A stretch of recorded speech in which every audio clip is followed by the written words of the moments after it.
زکوٰۃ حقیقت میں ہے کیا، اس کو سمجھ لیجئے۔ زکوٰۃ کے اعتبار سے بھی شریعت اسلامی کی روح سے مال جو ہے وہ دو قسم کا ہے۔ جیسے زمین میں نے عرض کیا دو قسم کی ہے، خراجی عشری، ایسے ہی مال باطنی، اموال باطنی، اموال ظاہری۔ کسی شخص نے گھر میں کچھ پیسہ رکھا ہوا پس انداز کر کے، یہ اموال باطنی ہے۔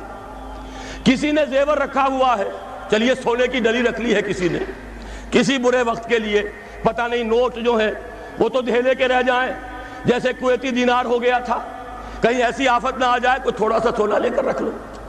یہ جو گھر میں چھپا ہوا مال ہے یہ اموال باطنی ہے، ان کی زکوٰۃ اسلامی ریاست نظام خلافت زبردستی نہیں لیتی، ورنہ تو گھر گھر جا کے جامع تلاشی کرنی پڑے گی، ٹرنک کھولنے ہوں گے، تکیے ادھیڑ کر دیکھنے ہوں گے کہیں کچھ رکھا ہوا تو نہیں ہے۔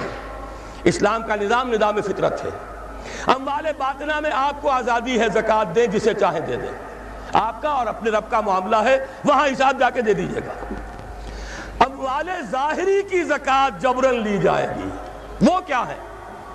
یہ مال ہے جو دکانوں میں ہے، اموال تجارت، یہ فیکٹریاں ہیں جن میں فنشڈ پروڈکٹ بھی ہے، خام مال بھی ہے، یہ بھیڑ بکریوں کے گلے ہیں، ہزار ہزار بھیڑیں اور ہزار ہزار بکریاں، اونٹوں کی قطاریں، یہ ہے جو ظاہر مال ہے، سامنے ہے، کہاں چھپا کر لے جائیں گے؟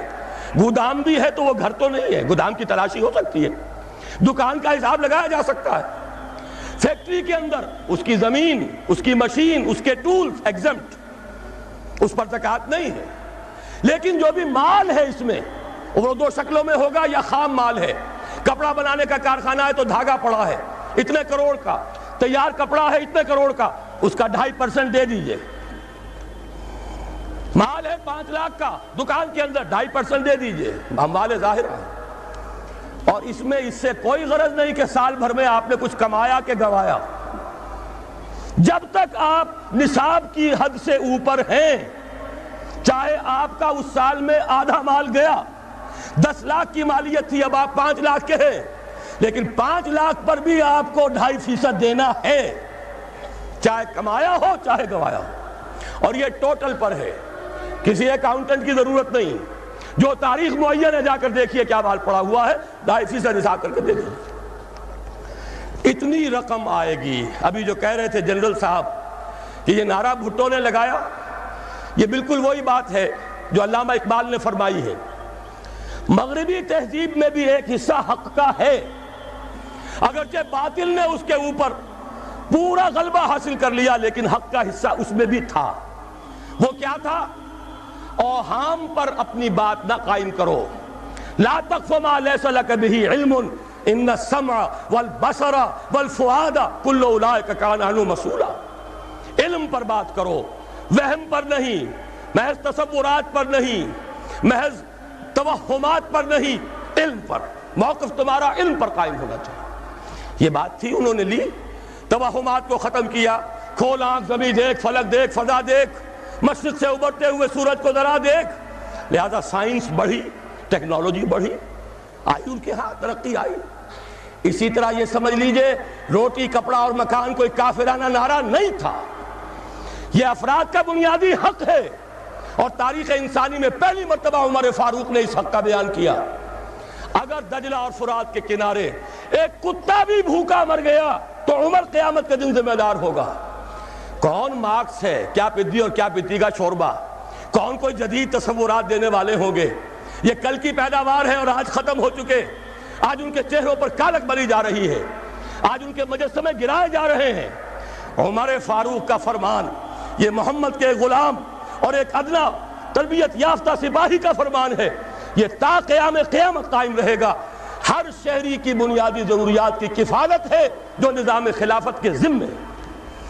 اور اس میں تو جیسا کہ میں نے عرض کیا، اس میں تو حضرت عمر نے مسلمان نہیں کہا، صرف مسلمان نہیں، جانوروں تک بات پہنچا دی۔ اس کا مطلب یہ کہ غیر مسلموں کا بھی حق ہے، اس لیے کہ حضرت عمر ہی نے ایک مرتبہ دیکھا تھا، کسی صوبائی دارالحکومت کے دورے پر گئے تھے، کوئی ایک بڈھا غیر مسلم غالباً مجوسی تھا، وہ کچھ خیرات مانگتا پھر رہا تھا، بہت بوڑھا ضعیف۔ وہاں کے عامل سے حضرت عمر نے پوچھا یہ کیا معاملہ ہے، یہ خیرات مانگنے پر کیوں مجبور ہو گیا؟ تو انہوں نے کہا غریب ہے اور اس کے پاس کوئی ذریعہ نہیں ہے۔ فرمایا یہ بڑا ظلم ہے کہ جب یہ جوان تھا، کماتا تھا، ہم اسے جزیہ لیتے تھے، اور آج اگر یہ بوڑھا ہو گیا ہے اور اس کا کوئی والی وارث نہیں ہے تو ہم نے اسے سڑکوں کے اوپر بھیک مانگنے کے لیے چھوڑ دیا، اس کا بھی وظیفہ مقرر ہو جائے گا۔ یہ ذمہ داری، یہ کفالت عامہ ہر شہری کے لیے۔ اور یہ جان لیجئے تجارت میں اور صنعت میں یہ سارا فساد جو اس وقت ہے وہ اس وجہ سے ہے کہ عام آدمی، عام کسان، عام مزدور مجبور ہے کہ سرمایہ دار اور جاگیردار کی ٹرمز پر کام کرے۔ نہ کرے گا تو کیا کرے گا؟ ٹریڈ یونین بنا لیجئے، وہ بھی جیبی ٹریڈ یونین بنا لیں گے، ان کے اپنے ایجنٹ ہوں گے۔ اب لڑیے، خون کس کا جائے گا؟ مزدور ایک دوسرے سے ٹکرائیں گے، کچھ حاصل نہیں۔ اسلام نے کیا نظام دیا ہے؟ آپ غریب کو ضمانت دے دیجئے، اگر تمہیں صحیح ویج نہیں مل رہی، تمہیں صحیح مبادلہ نہیں مل رہا اپنی محنت کا، مت کام کرو، تمہیں بھوکا نہیں مرنے دیا جائے گا، تمہاری بنیادی ضروریات کی کفالت ریاست کرے گی۔ اب ہوئی برابر کی چوٹ۔ اگر کارخانے دار کہہ سکتا ہے کہ اگر آپ کو یہ چیز منظور ہے کام کیجئے ورنہ جائیے، سب مزدور چلے جائیں گے، میں لاک اپ کر دوں گا، کارخانہ بند کر دوں گا، لیکن یہ کہ مزدور اس وقت یہ نہیں کہہ سکتا، وہ تو کہے گا جناب اسی تنخواہ پر کام کروں گا، اس لیے کہ ایک دن کام نہ کرے شاید بچ جائے، 2 دن کام نہ کرے بچ جائے، تیسرے دن فاقہ آئے گا، اس کے پاس کھانے کو نہیں ہے۔ لیکن اگر معلوم ہو میری ریاست خلافت اللہ فی الارض، وہ ضامن ہے، وہ رب العالمین ہے، اور اسی کی رب العالمینی کا یہ مظہر ہے نظام خلافت، رحمت للعالمینی کا سب سے بڑا مظہر محمد رسول اللہ کی یہ نظام خلافت، یہ ضامن ہے، یہ مجھے بھوکا نہیں مرنے دے گا، یہ میرے بچوں کے لیے کوئی نہ کوئی چھت ضرور فراہم کرے گا، تو پھر اس کے پاس بھی بارگیننگ پاور ہے، وہ بھی قدم جما کر بات کرے گا کہ جناب یہ ویج دیتے ہیں تو کام کروں گا ورنہ نہیں کروں گا۔ یہ ہے جو آسان ترین حل ہے۔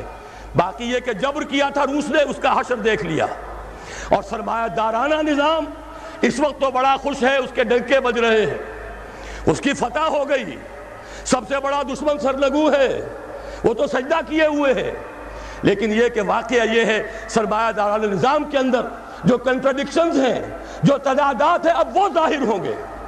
جب باہر مقابلہ تھا، اندر کی لڑائی ختم تھی، اب اندر سے فساد ابھرے گا، اندر سے ایکسپلوژن ہوں گے۔ یہ غیر فطری نظام، یہ غیر انسانی نظام، یہ غیر معقول نظام ختم ہو کر رہے گا۔ کاش کہ اس کی جگہ صحیح، معتدل، متوازن، عادلانہ نظام خلافت، اس کا کوئی نمونہ ہم دنیا کے سامنے پیش کر دیں۔ اس وقت پوری دنیا کی طرف ہماری ذمہ داری ہے، ساری نوع انسانی کے ہم مقروض ہیں کہ ہمارے پاس ہدایت ہے، لیکن ہم اس پر خزانے کا سانپ بن کر بیٹھے ہوئے ہیں، نہ خود عمل کرتے ہیں نہ دوسروں کے سامنے نمونہ پیش کرتے ہیں۔